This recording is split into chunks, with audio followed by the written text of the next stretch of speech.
kutumia kupeleka huduma hii katika level nyingine. Hawa watu uliopewa, shukuru Mungu hivi walivyo. Wewe shukuru Mungu hivi walivyo, maana wao watatumika kama vyombo.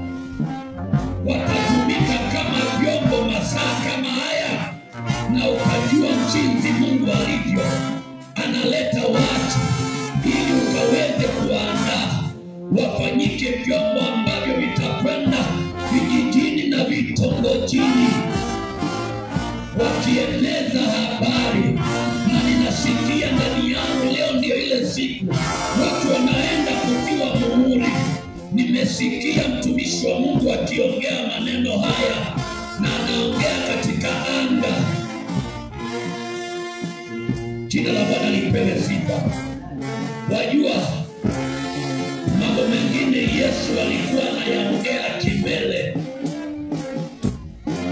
ili akaweze kuyaweka katika ulimwengu wa rohoni.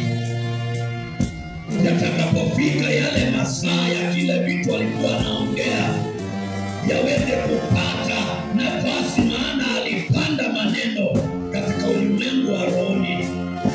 Ameongea akisema leo ni siku ambayo watu wanaenda kubadilishwa. Nilikuwa ninasikiliza, maana nitakuwa moja wao ambao wanabadilishwa na kuwekwa alama na kupewa kazi ni kwa ajili ya huduma hii.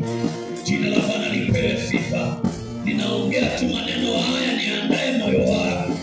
Wewe unapokaa ujue ni chombo ambacho Mungu anataka kukitumia, na ukae kama chombo ambacho Mungu anaweza kukitumia. Jina la Bwana lipewe sifa. Ukae ukiwa na utayari ndani yako, kwa sababu ya ile kazi kubwa ambayo Mungu atakwenda kuitenda. Hii ni kubwa. Huduma hii ni kubwa. Huduma hii ni kubwa. Ninaona